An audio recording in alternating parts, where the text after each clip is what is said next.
ನಮಸ್ಕಾರ. ಮತ್ತೆ ನಿಮಗೆಲ್ಲ ದುಡ್ಡಿನ ಮಾತು ಕಾರ್ಯಕ್ರಮಕ್ಕೆ ಸ್ವಾಗತ. ಚಿನ್ನ ಇಲ್ಲಿ ₹140 ಹಿಡಿದಿದೆ. ಆದ್ರೆ ಗ್ಲೋಬಲ್ ಮಾರ್ಕೆಟಲ್ಲಿ 4164 ಆಗಿದೆ. ಸೊ 4000 ದಾಟಿ ತುಂಬಾ ಸ್ಟ್ರಾಂಗ್ ಆಗಿದೆ. ರೂಪಾಯಿ 95.37 ಅಲ್ಲಿ ಇದೆ. ತಿರ್ಗಾ ಡಾಲರ್ನ ಮಾರ್ತಾ ಇದ್ದಾರೆ. ಕಚ್ಚಾ ತೈಲದ ಬೆಲೆ 72 ಆಗಿದೆ. 24,391 ಹತ್ರ ಇದೆ ಇಂಡೆಕ್ಸು. 160 point plus. ಬ್ಯಾಂಕ್ ನಿಫ್ಟಿನ ಇಟ್ಟು ಏರಿಸಿದ್ದಾರೆ 362. ಬ್ಯಾಂಕ್ ನಿಫ್ಟಿನ ಬಿಟ್ಟರೆ ಬೇರೆದೆಲ್ಲಾನು ಫ್ಲಾಟ್ ಅಥವಾ ಒಂದು ಸ್ಲೈಟ್ಲಿ ನೆಗೆಟಿವ್. ಓವರ್ ಆಲ್ ಆಗಿ ಮಾರ್ಕೆಟ್ ವೀಕ್ ಆಗಿಯೇ ಇದೆ. ಇದನ್ನ ಒಂದು ರೆಡ್ ಕ್ಯಾಪ್ ಬೌನ್ಸ್ ಆಗಿ ನಾನು ನೋಡ್ತಾ ಇದ್ದೀನಿ. ನಾವು ಕನ್ಸಿಡರ್ ಮಾಡಿರುವಂತ ಈ ಒಂದು ಲಾಸ್ಟ್ ಲಿಸ್ಟ್ ಅಲ್ಲಿ ಬಂಧನ ಸ್ಫೂರ್ತಿ 4% ಏರಿದೆ. ಯಾಕೆಂತಂದ್ರೆ ಅದು 52 ವೀಕ್ ಹೈನ ಕೂಡ ಟಚ್ ಮಾಡಿದೆ. ರೇಟಿಂಗು ಸ್ಟ್ರಾಂಗ್ ಆಗಿದೆ. ಸೊ 3.5% ಹೈಗೆ ಹೋಗಿ ಈಗ 2.72 ಹೈ ಆಗಿದೆ. ಮಣಪುರಂ 1.6% ದಾಟಿ 52 ವೀಕ್ ಹೈ ಈಗ 5% ದಾಟಿದೆ. ಈ ದೀಪಕ್ ರೆಡ್ಡಿ ಹೋದಾದ್ಮೇಲೆ ಕಂಪ್ಲೀಟ್ ಕಂಟ್ರೋಲ್ ವೇನ್ಗೆ ಹೊರಟೋಯ್ತು ಅಂತಾನೆ ಮಾರ್ಕೆಟ್ ನೋಡ್ತಾ ಇದೆ. ಬಜಾಜ್ ಆಟೋ 1.3. HDFC ಬ್ಯಾಂಕ್ ಅಲ್ಲಿ ರಿಸಲ್ಟ್ ಚೆನ್ನಾಗಿತ್ತು, ಅಡ್ವಾನ್ಸ್ ಅಂಡ್ ಡೆಪಾಸಿಟ್. ಅದರಿಂದ 2.6% ತಿರ್ಗಾ ಹೊಡೆದು ರಾಕ್ನ ನಿಲ್ಸಿದಾಗಿಂದ ಲೋ ಇಂದ 1.3. IndusInd bank 1.1. Muthoot finance 1.1. Tata consulting -1.6, -1.1 Infy. Wipro -1.1. ಇದನ್ನ ರೊಟೇಷನ್ ಆಫ್ ಸ್ಟಾಕ್ ಆಗಿ ನಾನು ನೋಡ್ತಾ ಇದ್ದೀನಿ. ಇವತ್ತಿನ ಮುಖ್ಯ ಸುದ್ದಿ, ಚಿನ್ನ ತಿರ್ಗಾ ಪ್ರಾಬ್ಲಮ್ ಅಲ್ಲಿದೆ. ನಾನು ಆಲ್ರೆಡಿ ಹೇಳ್ದೆ, ಪ್ರಧಾನಿಯವರ ಅಡ್ವೈಸರು ಹೇಳ್ತಾ ಇದ್ದಾರೆ ಪ್ರಾಬ್ಲಮ್ ಇರುತ್ತೆ ಅಂತ. ಈಗ ತಿರ್ಗಾ ಎಕನಾಮಿಕ್ ಟೈಮ್ಸ್ ಅಲ್ಲಿ ಒಂದು ಡಿಟೇಲ್ಡ್ ಆರ್ಟಿಕಲ್ ಬಂದಿದೆ. $5 ಟ್ರಿಲಿಯನ್ ಅಲ್ಲಿ ಇದೆಯಂತೆ ಚಿನ್ನ. 25,000ರಿಂದ 30,000 ಟನ್ ಇಟ್ಟಿದ್ದೀರಂತೆ. ಸೊ ಇದನ್ನ ನೀಟಾಗಿ ಇಟ್ಟಿದ್ದೀರಂತೆ. ಮಾರ್ಕೆಟ್ ಅಯ್ಯೋ ಅಯ್ಯೋ ಅಂತ ಇದೆ. ಆ 25,000 30,000 ಟನ್ನ ನಮ್ಮ ಹತ್ರ ಕೊಟ್ರಿ ಅಂತ ಅಂದ್ರೆ ನಾವು ತುಂಬಾನೇ ಸಂತೋಷವಾಗಿರ್ತೀವಿ. ಅದರಿಂದ ನಿಮ್ಮಿಂದ ಹೇಗೆ ತೆಗಿಬೋದು ಅನ್ನುವಂಥ ಒಂದು ಐಡಿಯಾನ ನಾವು ಮಾಡಿದ್ದೀವಿ. ಈಗ ನಾವೇನು ಮಾಡ್ತೀವಿ ಅಂತಂದರೆ, ಹೋದ್ಸಲಿ ಬ್ಯಾಂಕ್ ಕೊಟ್ಟಿದ್ರಿಂದ ಬ್ಯಾಂಕ್ಗೆ ನಿಮ್ಮ ಮೇಲೆ ನಂಬಿಕೆ ಇಲ್ಲ, ನಿಮಗೆ ಬ್ಯಾಂಕ್ ಮೇಲೆ ನಂಬಿಕೆ ಇಲ್ಲ. ಈ ಸಲ ತೊಗೊಂಡು ಬಂದು ನಿಮ್ಮ ಜ್ಯುವೆಲ್ಲರ್ ಹತ್ರ ಕೊಟ್ಬಿಡಿ. ಜ್ಯುವೆಲ್ಲರ್ ಹತ್ರದಿಂದ ನಾವು ಪ್ಯಾಕೆಟ್ ಹೊಡೆದು ಬಿಡ್ತೀವಿ. ಆಮೇಲೆ ನಿಮಗೆ 0.5% 1/4% ಅಂತ ಬಡ್ಡಿ ಕೊಡ್ತೀವಿ. ಅದಾದ ಮೇಲೆ ನೀವು ಕೊಡಿ ಅಂತ. ಇದರಲ್ಲಿ ಒಡವೆನ ಯಾವನು ತೊಗೊಂಡು ಬಂದು ಕೊಡಲ್ಲ. ಒಡವೆನ ಕೊಟ್ಟರೆ ಯಾಕಂದ್ರೆ ಕರಗಿಸ್ಬಿಡ್ತಾರೆ, ನಿಮ್ಗೆ ಅದು ಬೇರೆ ಥರನೇ ಸಿಗತ್ತೆ. ಕಾಯಿನ್ ಕೊಡ್ಬೋದು. ಕಾಯಿನ್ ಕೊಟ್ಟರೆ ಅದಕ್ಕೆ ಬಡ್ಡಿ ಚೆನ್ನಾಗೇ ಕೊಡಬೇಕು. ಆದರೆ ಕಾಯಿನ್ ಕೊಟ್ಟರೆ ಲೆಕ್ಕ ಕೇಳಿದ್ರಿ ಅಂತಂದರೆ ಯಾವನ್ನು ಕೊಡಲ್ಲ. ಆ ಭಯ ಬೇರೆ ಇದೆ. ಅದರಿಂದ ಇದು ಒಂದು ದೊಡ್ಡ ಅಸಾಕ್ಷವಾಗಿ ಮುಗಿಯತ್ತೆ. ಯಾಕೆ ಅಂತಂದರೆ, ಯಾವನು ಬಂದು ರೂಪಾಯಲ್ಲಿ ವೀಕ್ ಆಗಿದೆ, ಡೆಪಾಸಿಟ್ ಇಂಟ್ರೆಸ್ಟು ಕಡಿಮೆ ಇದೆ, ನನಗೆ ಪ್ರೊಟೆಕ್ಷನ್ ಬೇಕು ಅಂತಲೇ ಗೋಲ್ಡ್ನ ತೊಗೊಂಡಿರ್ತಾನೆ. ಆ ಗೋಲ್ಡನ್ನ ಯಾರೋ ರೂಪಾಯಿ ಪ್ರಿಂಟ್ ಮಾಡೋರ ಕಣ್ಣಿಗೆ ತೋರಿಸೋದಿಲ್ಲ. ಇದು ನ್ಯಾಚುರಲ್ಲು.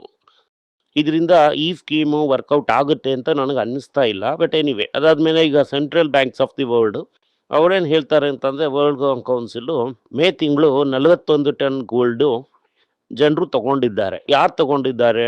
ಪೋಲೆಂಡು 18 ಟನ್ನು, ಚೈನಾ 10 ಟನ್ನು ತಗೊಂಡಿದ್ದಾರೆ. ಇನ್ನೂ 13 ಟನ್ನು ಬೇರೆ ದೇಶಗಳೆಲ್ಲ ತಗೊಂಡಿದೆ. ಅದರಿಂದ ಟೋಟಲ್ ಆಗಿ ಇದು 41 ಟನ್ನು.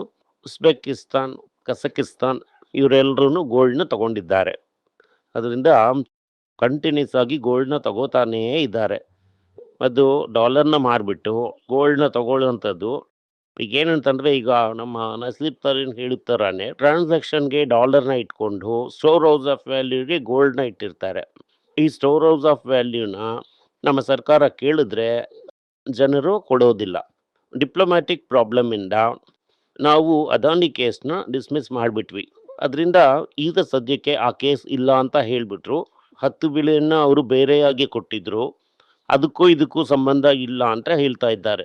ಸಂಬಂಧ ಇದೆಯಾ ಇಲ್ವಾ ಅಂತ ಅನ್ನೋದು ಮುಂದಿನ ಅಡ್ಮಿನಿಸ್ಟ್ರೇಷನ್ ಬಂದ್ರೇ ಗೊತ್ತಾಗುತ್ತೆ. ITC ಏನು ಮಾಡ್ತಾ ಇದ್ದಾರೆ ಅಂತಂದರೆ, ಒಂದು ಚಿಕ್ಕ ಅಮೌಂಟು, ಒಂದು 8 ಕೋಟಿ ಇಳಿಸಿ 10,000 ಟನ್ನು ಟೊಮ್ಯಾಟೊ ಕ್ಲಸ್ಟರ್ನ ಡೆವಲಪ್ ಮಾಡ್ತಾ ಇದ್ದಾರೆ. ಹಂಗಂದ್ರೆ ಏನಂದರೆ, ಒಂದು 1000 ಎಕರೆನಲ್ಲಿ ಒಂದು ಫಾರ್ಮ್ನ ರೆಡಿ ಮಾಡಿದ್ದಾರೆ. ಸಪ್ಲೈ ಚೈನ್ ಇಟ್ಟಿದ್ದಾರೆ. ಕುಪ್ಪಂ ರೀಜನಲ್ಲಿ ಆ ಏರಿಯಾದಲ್ಲಿ ಇರುವಂಥ ಟೊಮ್ಯಾಟೊನ ತಗೋತಾರೆ. ಸೊ ಟೊಮೆಟೊನ ಈಗ ಆಗಲೇ ಮಾರೋಕೆ ಆಗ್ಬಿಡುತ್ತೆ ಅಂತ ಅಂದರೆ ಇಮಿಡಿಯೇಟ್ ಮಾರಿಬಿಡ್ತಾರೆ. ಇಲ್ಲ ಅಂತಂದರೆ ಅದನ್ನು ಜ್ಯೂಸ್ ಆಗಿ ಮಾಡಿ ಅಥವಾ ಈ ಪಲ್ಪ್ ಆಗಿ ಮಾಡಿ ಹೊರದೇಶಕ್ಕೆ ಎಕ್ಸ್ಪೋರ್ಟ್ ಮಾಡ್ತಾನೆ. ಈ ಫ್ರೂಟ್ ಪ್ರಾಸೆಸಿಂಗಲ್ಲಿ ಯೂಸ್ ಮಾಡ್ತಾನೆ. ಅವನ ಹೋಟೆಲಲ್ಲೂ ಇಟ್ಕೋತಾನೆ. ಇದೆಲ್ಲನೇ ಹಿಡನ್ ಜಮ್. ಇದನ್ನೆಲ್ಲನೇ ನಾವು ಮಾಡ್ತಾ ಇದ್ದೀವಿ ಅಂತ ನಾವೇನು ಅನ್ಕೋತಾ ಇದ್ದೀವಿ, ಟೀ ಅಂಗಡಿನಲ್ಲಿ ಸೇರ್ತೀವಲ್ಲ ಅದೇ ITC ಅಂತ ಅನ್ಕೋತಾ ಇದ್ದೀವಿ. ಅದು ನಾವು ಮಾಡುವಂಥ ತಪ್ಪು. ನಾವು ₹35ಗೆ ಒಂದು ಸ್ಟಾಕ್‌ನ ತಗೊಂಡ್ವಿ. ಅದು 2 ಕಂಪನಿಯಾಗಿ ಭಾಗ ಆಯ್ತು. ಈಗ ನೀವು ನೋಡಿದ್ರಿ ಅಂತಂದ್ರೆ, ಇಂಡಿಯಾದಲ್ಲಿ ಮಾರಿದಂಥ ಟಾಪ್ 2 ಕಾರ್ ಮಾರುತಿ ಹೆಂಗೆ ಹುಡುಕ್ತಾ ಇದ್ದಾರೆ? ಮಾರುತಿ ಕಾಣ್ತಾ ಇಲ್ಲ. Tata Punch and Nexon. ಇದೇನೇ ನಂಬರ್ 1, ನಂಬರ್ 2. ಮಾರುತಿ ನಂಬರ್ 3ಗೆ ಹೋಗ್ಬಿಟ್ಟಿದೆ. ಪಂಚು 21,000 ಗಾಡಿಗಳನ್ನ ಮಾರಿದೆ. ನಮ್ಮ ಆಫೀಸಲ್ಲೂ ಒಬ್ಬ ತಗೊಂಡಿದ್ದಾನೆ. 3 ತಿಂಗಳು ವೇಟಿಂಗ್ ಲಿಸ್ಟು.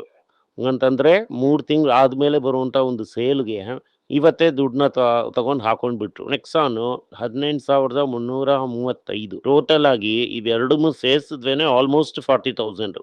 ಮಿಕ್ಕಿದ್ದೆಲ್ಲ ಒಂದು 23,000 ಯೂನಿಟ್ ಮಾರಿ 63,000 ಆಗಿದೆ ಯೂನಿಟ್. ಇದರಲ್ಲಿ ಮೇಯ್ನ್ ಆಗಿ ಏನು ಅಂತಂದ್ರೆ SUVನೆಲ್ಲ ಇವನು ಲೆಕ್ಕ ಮಾಡಿ SUVನ ಹೊಡೆದಿದ್ದಾರೆ. ಈಗ ಈ ಪಂಚು ಅಂತೆಲ್ಲ ಒಂದು ಮಿನಿ UV ತರ ಇದೆ. ಇದರಿಂದ ನಮಗೆ ಕ್ಲಿಯರ್ ಆಗಿ ಏನು ಗೊತ್ತಾಗ್ತಾ ಇದೆ ಅಂತ ಅಂದ್ರೆ, ಇಂಡಿಕಾ ಆದ್ಮೇಲೆ ಈ 2 ಕಾರು ಕೂಡ 1 ಮಿಲಿಯನ್ ಮಾರ್ಬಿಡತ್ತೆ. ಟಾಟಾ ನಿಧಾನವಾಗಿ ಸ್ಟ್ರೆಂಥನ್ ಆಗ್ತಾ ಇದೆ. ಸೊ ಟಾಟಾ ಮೋಟಾರ್ ಏನ್ ಮಾಡಲಿದ್ದಾರೆ ಅಂತಂದ್ರೆ, ಇದೇ ರೀತಿ ಚೈನಾದಲ್ಲಿ ಚಿರಿ ತರ ಒಂದು ಇಳಿಸಿಬಿಟ್ರು ಅಂತ ಅಂದ್ರೆ ಇಲ್ಲಿ ತುಂಬಾನೇ ಸ್ಟ್ರೆಂಥನ್ ಆಗ್ಬಿಡತ್ತೆ. ಯಾವುದು ಕಾರ್ ಪೋರ್ಟ್ಫೋಲಿಯೋ. ಅದರಿಂದ 10ರಿಂದ 20% ಡಬಲ್ ಹೊಡೆದ್ರು ಅಂತ ಅಂದ್ರೆ 1,30,000 ಗಾಡಿಗಳನ್ನ ಮಾರ್ತಾರೆ. ಕ್ಲಿಯರ್ ನಂಬರ್ 2ಗೆ ಸ್ಟ್ರಾಟಜಿ ಮಾಡ್ತಾ ಇದ್ದಾರೆ. India's EV companies. ಇದು ಮೇಯ್ನ್ ಆಗಿ JSW ಕೈಯಲ್ಲಿ ದುಡ್ಡು ಇಲ್ಲ. ಅದರಿಂದ 3,800 ಕೋಟಿನ ತಗೊಂಡಿದ್ದಾರೆ. ಇದು ನಾನು ಹೇಳಿದ ತರ KKR ಹೋಗಿ ದುಡ್ಡು ತಗೊಂಡಿದ್ದೆ ಇದು. ಇದು ನಾನೇನು ಹೇಳ್ತೀನಿ ಅಂತ ಅಂದ್ರೆ 6 JSW ಕಂಪನಿ ಇದೆ. ಎಲ್ಲಾನು ಸಾಲದಲ್ಲೇ ಮುಳುಗಿದೆ. ಈ ಕಾರ್ ಬಿಸ್ನೆಸ್ ಅಂತ ಅನ್ನೋದು ತುಂಬಾ ದುಡ್ಡನ್ನ ಇಳಿಸುತ್ತೆ. ಇದು ಯಾಕೆ ಹಿಡಿಯುತ್ತೆ ಅಂತ ಅಂದ್ರೆ, ಅವರ ಮಗನಿಗೆ ಮೊದಲು ಪಿಚ್ ಮಾಡಿದಂಥದ್ದು ಏತರ್. ಇವರು ಬೇಡ ಹೋಗು ಅಂತ ಏತರ್ನ ಎಗಸಿ ಒದ್ದ ಮೇಲೆ ಮುಂಜಾನ್ ಹೊರದರೆ ಇಳಿದು ಅದನ್ನ ತಗೊಂಡ್ಬಿಟ್ಟ. ಇವತ್ತು ಮುಂಜಾನು ಏತರ್ನು ಸೇರಿಸಿದೆ ಅಂತಂದ್ರೆ ಅವನ ಹತ್ರ 45% ಮಾರ್ಕೆಟ್ಸ್. ಮಗ ಡ್ಯಾಡಿ ಡ್ಯಾಡಿ ಅಂತ ಹತ್ ಕೂಡ್ಲೆ ಈಗ ಅಂಜಿ ಜೊತೆ ಇಳಿದಿದ್ದಾರೆ. ಯಾವಾಗ್ಲೂ ಈಗ ನನ್ನ ಒಂದು ಎಕ್ಸ್ಪೀರಿಯನ್ಸ್ ಅಲ್ಲಿ ತುಂಬಾ ಸಾಲ ತಗೊಂಡ್ರೆ ಅದು ಡೇಂಜರ್, ರೈಟಾ? ಮ್ಯೂಚುವಲ್ ಫಂಡ್ ಅಲ್ಲಿ ಏನ್ ಹೇಳ್ತಾರೆ ಅಂತಂದ್ರೆ, ನಾವು IPOದಲ್ಲಿ ಮಂಗಾತ ಆಡೋದ್ರಲ್ಲಿ ಸ್ಪೆಷಲಿಸ್ಟ್. ಅದರಿಂದ 33% ಆಫ್ ಎಲ್ಲ IPOನು ನಾವೇನೆ ಕೊಡ್ತೀವಿ. ಅದರಿಂದ ನಾವು ಮಂಗಾತ ಆಡ್ತೀವಿ ಅದರಲ್ಲಿ ಅಂತ ಹೇಳಿದ್ದಾರೆ. HDFC ಬ್ಯಾಂಕು ಯಾಕೆ ಇವತ್ತು 1% ಏರಿದೆ ಅಂತ ಅಂದ್ರೆ, ಅವರ ಲೋನು 15.4%, ಡೆಪಾಸಿಟ್ 14.5 ಏರಿದೆ. ಅದಾದ್ಮೇಲೆ ಫ್ರಂಟ್ಗೆ ಹೋಗ್ಬಿಡೋಣ. ಫ್ರಂಟ್ ಅಲ್ಲಿ ಏನ್ ಸುದ್ದಿ ಇದೆ ಅಂತ ಅಂದ್ರೆ, ಟಾಟಾ ಕುಟುಂಬ ಇನ್ನೂ ಸ್ಟ್ರೆಂಥನ್ ಆಗ್ತಾ ಇಲ್ಲ. ರಾಹುಲ್ ಟಾಟಾ ಅವರ ಅಕ್ಕ ಮಾಯಾ ಟಾಟಾ ವೆಸ್ಟ್ ಸೈಡ್ ನ ಈ ಡಿಜಿಟಲ್ ಬಿಸ್ನೆಸ್ ಅದರ ಹೆಡ್ ಆಗಿ ಬರಲಿದ್ದಾರೆ. ಟ್ರೆಂಡ್ನ ಗ್ಲೋಬಲ್ ಆಗಿ ಎಕ್ಸ್ಪಾಂಡ್ ಮಾಡಲಿದ್ದಾರಂತೆ. 40% of Trent turnover Westside ಇಂದ ಬರ್ತಾ ಇದೆ. ಮುಂಚೆ ಎಲ್ಲ ಬೇರೆಯವರು ಪ್ರಾಡಕ್ಟ್ ನಮ್ಮ ತಗೊಂಡು ಮಾರ್ತಾ ಇದ್ದಿದ್ದದು, ಈಗ ಅವರೇನೆ ಮಾರ್ತಾ ಇದ್ದಾರೆ. ಈ ಕಂಪನಿ ಏನ್ ಹೇಳ್ತಾ ಇದ್ದಾರೆ ಅಂತಂದ್ರೆ, ವರ್ಷಕ್ಕೆ 50 ಸ್ಟೋರ್ನ ಏರಿಸ್ತಾನೆ ಹೋಗ್ತೀವಿ ಅಂತ. ಟಾಟಾ ಸ್ಟೀಲು ಏನ್ ಹೇಳ್ತಾರೆ ಅಂತಂದ್ರೆ, ಕ್ಯಾಪೆಕ್ಸ್ನ 20,000 ಕೋಟಿ ಎಕ್ಸ್ಟ್ರಾ ಹಾಕಿ 50 ಮಿಲಿಯನ್ ಟನ್ ಕೆಪಾಸಿಟಿನ ಮಾಡಲಿದ್ದಾರೆ. ಸೊ ಇಂಡಿಯಾದಲ್ಲಿ ತುಂಬಾನೇ ಇನ್ವೆಸ್ಟ್ಮೆಂಟ್ನ ಮಾಡ್ತಾನೆ ಇದ್ದಾರೆ. RBI ರೂಲ್ನ ಬದಲಾಯಿಸಿ ಟಾಟಾ ಸನ್ಸ್ನ ಹಂಗೆ ಡಾನ್ಸ್ ಅಲ್ಲಿ ಇಟ್ಟಿದ್ದಾರೆ. ಒಂದಿನ ಇಲ್ಲ ಅಂತಾರೆ, ಒಂದಿನ ಇದೆ ಅಂತಾರೆ. ಇದು ಎಲ್ಲೋಗಿ ಮುಗಿಯುತ್ತೆ ಅನ್ನೋದನ್ನ ನೋಡೋಣ. ICICI 2017 ಆದ್ಮೇಲೆ ಮೊದಲನೇ ಸಲ $500 ಬಿಲಿಯನ್ ಬಾಂಡ್ನ ಹಾಕಲಿದ್ದಾರೆ. ಇದರಲ್ಲಿ RBI ಹತ್ರ ಪರ್ಮಿಷನ್ ತಗೊಂಡಿದ್ದಾರೆ. ಆ ಸಾಲನ ತಗೊಂಡು ಬ್ಯಾಂಕ್ ಅಲ್ಲಿ ಕೊಡ್ತಾರೆ RBI ಇದನ್ನ ಗೋಲ್ಡ್ ಬಿಡ್ತಾರೆ. ಈ ರೂಪಾಯಿನ ಮಾರಿ ಇಂಡಸ್ ಇಂಡ್ ಬ್ಯಾಂಕು 4 ಕ್ವಾರ್ಟರ್ ಸರದಿಯಾಗಿ ಗೋಲ್ಡ್ ಬಿಟ್ಬಿಟ್ಟು ಕೊನೆಯದಾಗಿ ಎಲ್ಲ ಸರಿ ಆಗಿದೆ ಅಂತ ಹೇಳಿ ಲೋನ್ ಕೊಡ್ಬೋದು ಅಂತ ತಿರ್ಗಾ ಶುರು ಮಾಡಿದ್ದಾರೆ. ಸೊ 3.3% ಲೋನ್ ಬುಕ್ ಏರಿದೆ. ಅದರಿಂದ 1% ಪ್ರೈಸ್ ಏರಿದೆ. ನಿಮ್ಮ ಹತ್ರ ನಾನು ಹಲವು ಬಾರಿ ಹೇಳಿದ್ದೀನಿ, ನಿಧಾನವಾಗಿ ಸರಿ ಆಗುತ್ತೆ, ಹಳೆ ವ್ಯಕ್ತಿಗಳನ್ನೆಲ್ಲ ಎತ್ತು ಬಿಡ್ತಾರೆ ಅಂತ.